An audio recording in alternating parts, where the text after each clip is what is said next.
você se abre para as pessoas? Você se sente desconfortável em ser íntimo de alguém, não no sentido sexual, mas no emocional? Tem muita gente que pratica muito sexo, mas tem medo de abrir o coração.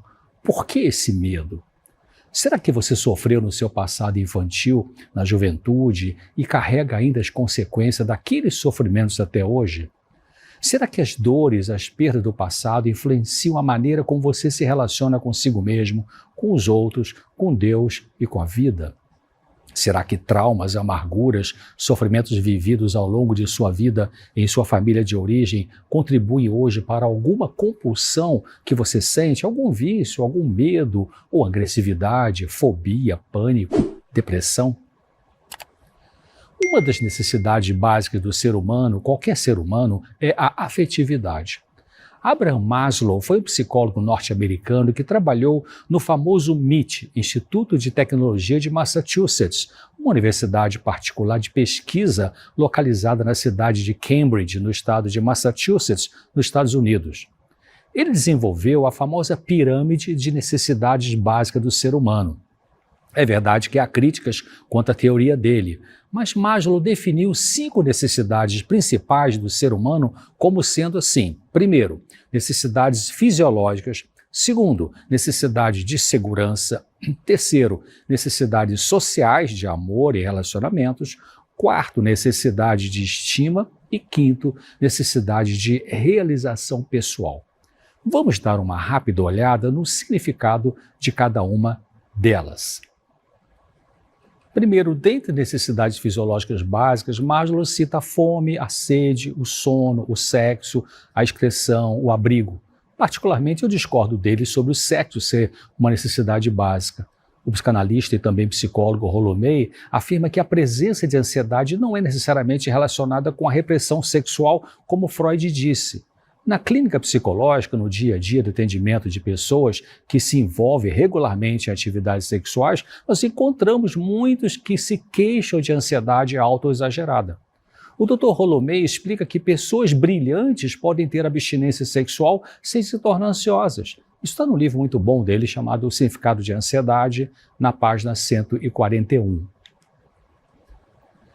O maior exemplo que eu posso citar é o Senhor Jesus Cristo, que em sua humanidade, ao viver aqui por 33 anos e meio, não teve vida sexual e é o único exemplo perfeito de saúde emocional, psicológica, mental de todos os tempos em toda a humanidade. Abraham Maslow, o número 2, ele fala de necessidade de segurança, que vai desde a simples necessidade de se sentir seguro dentro de uma casa, até formas mais elaboradas de segurança, como um emprego estável, um plano de saúde ou um seguro de vida, se possível. Em seguida, vem as necessidades sociais ou de amor, de afeto, de carinho, ter sentimentos, pertencer a um grupo. Depois vem as necessidades de estima, o reconhecimento das nossas capacidades pessoais, o reconhecimento do valor dos outros, a saudável valorização pessoal. E, finalmente, as necessidades de autorrealização, em que o indivíduo procura se tornar aquilo que ele pode ser. E tem que ver com criatividade, moralidade, solução de problemas, entre outros fatores. Segundo o relato bíblico, Deus criou os seres humanos e os colocou num jardim chamado Jardim do Éden. Adão e Eva eram felizes, não sentiam falta de nada. Todas as necessidades deles eram satisfeitas e todas eram saudáveis. Não havia doença nem carência de afeto. Não havia transtornos mentais como angústia, depressão, violência, medo. Mas houve um problema que a Bíblia chama de pecado. Pecado é a transgressão da lei de Deus que produz consequências dolorosas e, finalmente, a morte. Pecado é tudo aquilo que faz você infeliz, que machuca, que produz tragédias. Adão e Eva pecaram. Os pecados deles foram a desconfiança da sabedoria e da bondade de Deus, a descrença na palavra de Deus e a rejeição da autoridade de Deus. A partir daí, nunca mais houve uma família 100% normal em termos afetivos. Todas ficaram afetadas, algumas mais, outras menos. A necessidade de afeto foi prejudicada. Em todas as famílias, em todos os tempos, em todas as sociedades, ocorre uma tendência para superproteger para a negligência ou para a rigidez. Todos fomos atingidos pelo pecado porque entrou em nossa natureza o egoísmo, o orgulho e outros problemas. Houve uma perda, falta algo, falta um ajuste emocional, ficamos carentes. A diferença é que uns são carentes de serem mais racionais porque se tornaram sensíveis demais, e outros são carentes de serem mais afetivos porque se tornaram racionais demais. Eu creio que só o Senhor Jesus Cristo é que conseguia, ao viver aqui nesse planeta como ser humano, equilibrar razão e emoção. Quando uma pessoa não consegue lidar com a sua emoção e afetividade equilibradamente, ela pode desenvolver uma obsessão, uma compulsão, um vício, uma adicção por qualquer coisa, por pessoas, por academicismo, por trabalho, sexo, jogo, comida, compras, romance, automutilação, dinheiro, pornografia, videogames, álcool e outras drogas. Obsessão é aquilo que não sai do seu pensamento e compulsão é aquilo que você repete no seu comportamento. A compulsão é o ato de você se envolver numa atividade, numa coisa ou numa pessoa como tentativa de sobreviver como indivíduo. Compulsões servem para entorpecer a experiência que a pessoa vive naquele momento. Você pode se tornar compulsivo por causa de machucados emocionais do passado e também pelas decisões que tomou sobre seu valor pessoal, sobre a sua capacidade de amar, sobre se realmente merece ser amado ou ser amada. A gente se torna aquilo que nos causa menos dor. Mas você pode contra-argumentar dizendo, mas isso que eu me tornei me faz sofrer, eu não gosto de ser assim. Olha, como é que eu tenho tanta fobia? Olha como é que eu vivo em pânico? Como é que você está dizendo que a gente se torna aquilo que nos causa menos dor? Bem, eu vou tentar explicar. Isso que você é hoje é o melhor que conseguiu ser até agora com os recursos psicológicos que você dispõe.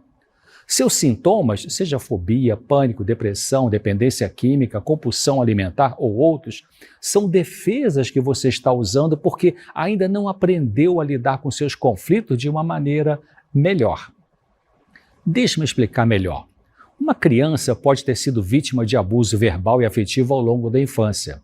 Seu pai ou mãe pode ter sido irônica, agressiva, distante, fria, e isso pode ter gerado na criança um fechamento, um encolhimento, uma retração.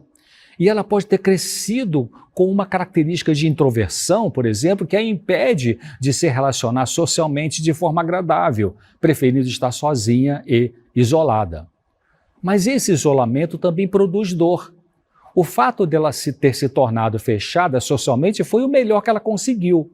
Se fechar foi uma defesa usada para se proteger dos abusos na família de origem. Foi um escudo de autoproteção contra a dor de ser rejeitada pelo pai ou pela mãe. Um escudo protege, mas também afasta de contato íntimo.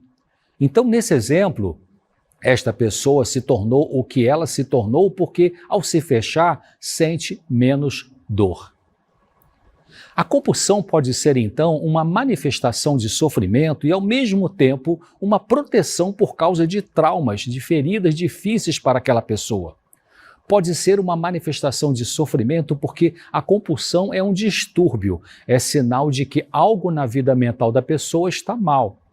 E é uma defesa, porque quando a pessoa está envolvida com a sua compulsão, ela desvia o pensamento e o sentimento da dor original para o objeto da sua compulsão. A compulsão é um desespero no campo emocional.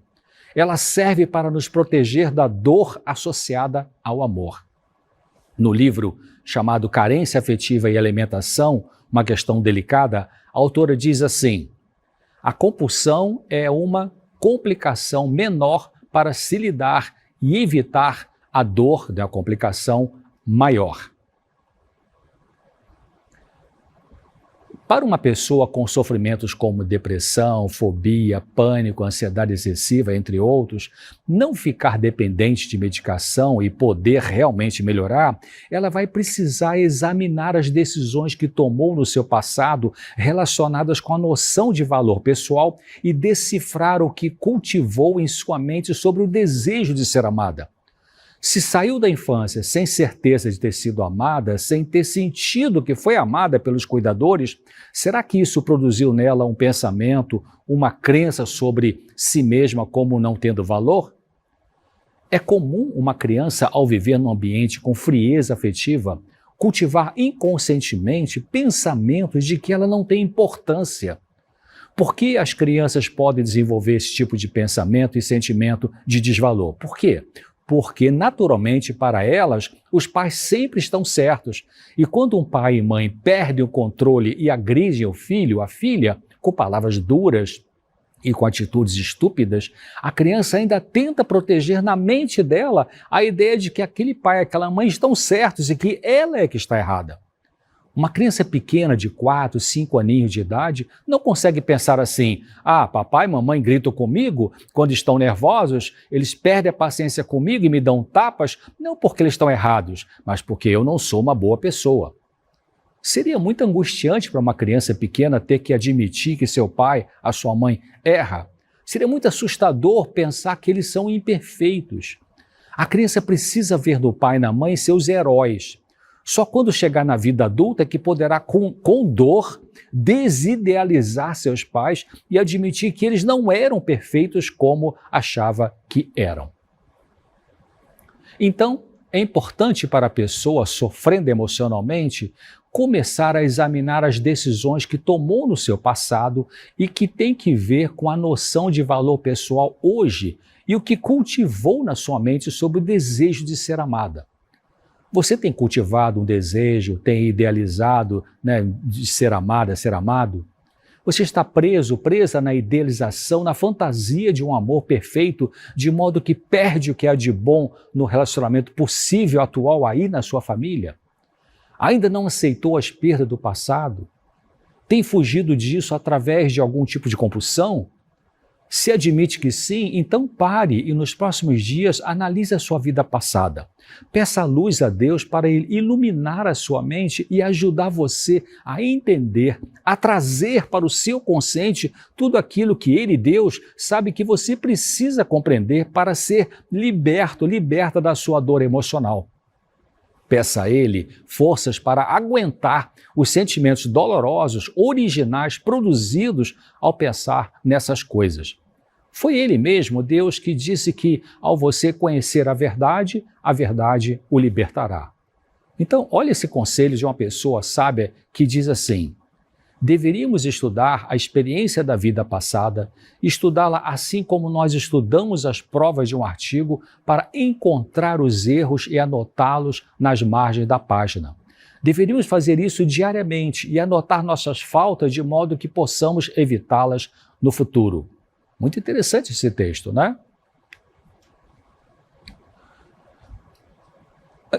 Você pensando nesse texto, você vai começar a entender que é importante fazer esse tipo de autoanálise, né? É importante você observar que é necessário, talvez, melhorar sua intimidade, sua sinceridade emocional, não intimidade, como eu disse, no sentido de sexualidade, mas de vivência de afeto, de carinho, de abertura do coração para outra pessoa. Como eu comentei, muita gente faz muito sexo, mas não tem intimidade. Aquela palavra que os jovens usavam, ficar, é um exemplo de intimidade sem intimidade. Ficar é quando um rapaz e uma moça se encontram numa festa, se abraçam, se beijam, pode ter sexo, e no dia seguinte, ao passar um pelo outro, pode apenas dizer oi e nada mais. É um relacionamento descartável, sem compromisso, sem intimidade, e é só corpo, só emoção, não sobra nada. É um sintoma da sociedade sensualizada que acaba contribuindo para o aumento da violência. O cardiologista e professor da Universidade da Califórnia em São Francisco, Dr. Jim Ornish, autor de vários livros, e um deles sobre aspectos emocionais e sociais que contribuem para a doença cardíaca, ele comenta dizendo assim: sair com várias mulheres ou homens é uma maneira de se ter experiência superficial. Ajuda a erguer uma barreira à intimidade.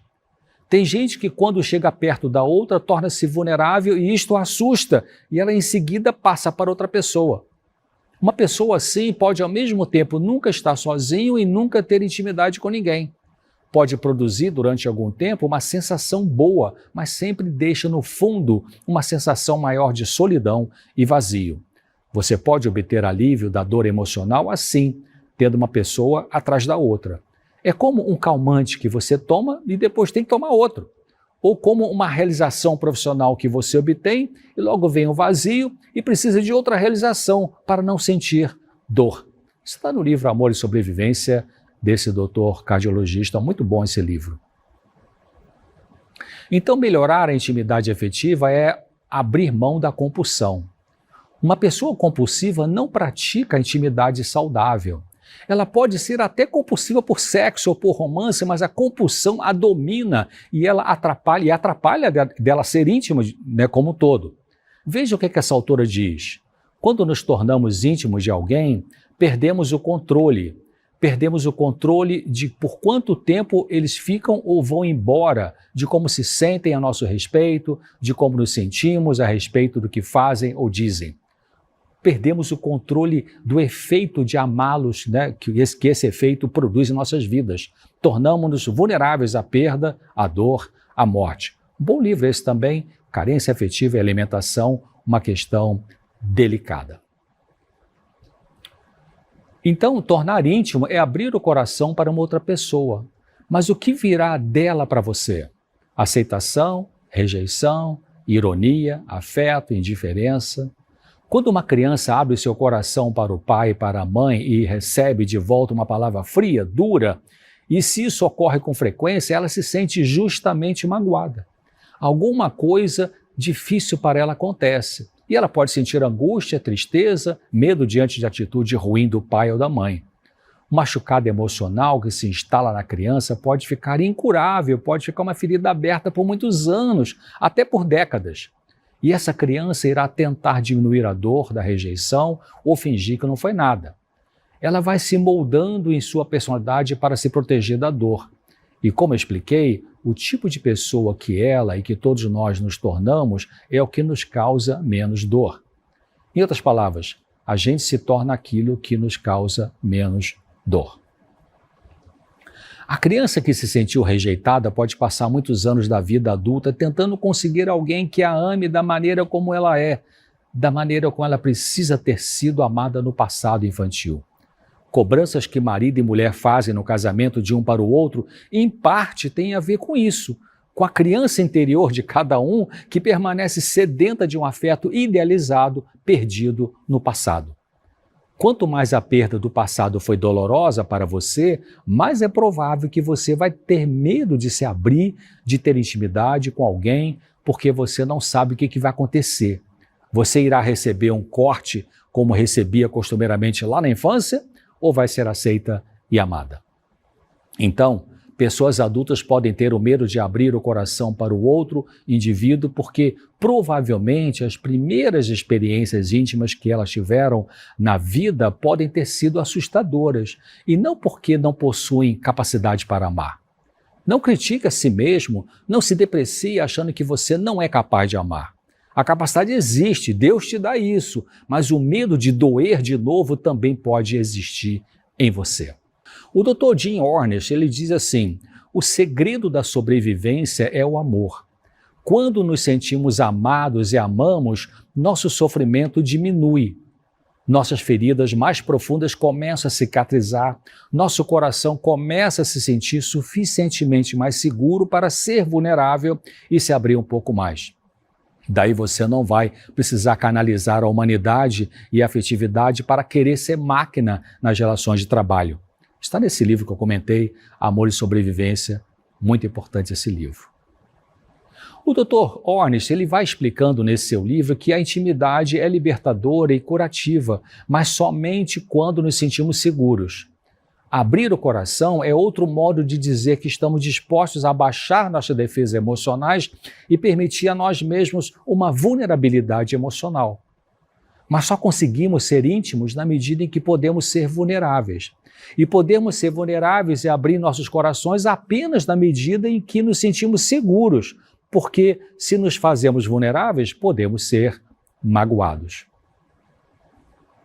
O que se pode fazer, então, para lidar com dores emocionais que se manifestam por compulsões e outras dificuldades comportamentais? Vamos pensar. Primeiro, procure examinar por que você tem tanto medo. Segundo, pense em que tipo de sentimento você pode ter experimentado lá atrás no seu passado, quando sofria na sua família de origem. Que sentimentos você tinha quando criança e que, quando eles surgiam, você tinha que bloqueá-los por ser impedido de falar ou de se expressar? Que emoções você experimentava quando se sentia não aceito pela criança que você era? Será que foi tristeza? Foi raiva, medo, culpa, vergonha, dor? Pense nisso, tente lembrar.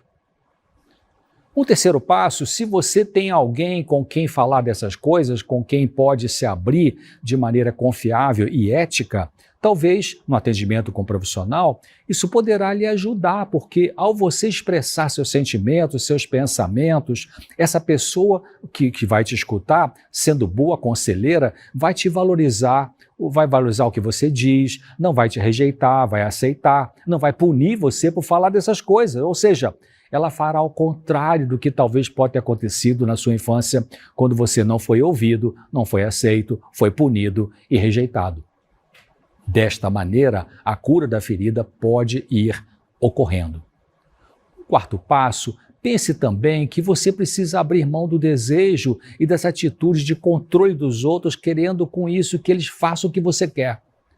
Tentar manter o controle sobre os outros é o mesmo que insistir na ideia de que a cura da sua dor está relacionada com o outro ter que ser para você o que seus pais não foram.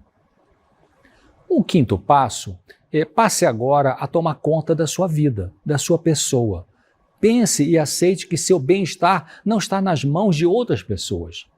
Você é responsável pelo seu próprio bem-estar. Se você mantiver a ideia e a postura de que, para se sentir bem consigo, as outras pessoas precisam estar com você de um jeito que você quer, isso significa colocar nas mãos dessas pessoas a sua felicidade. Se você faz isso, percebe que é uma armadilha que você constrói para si.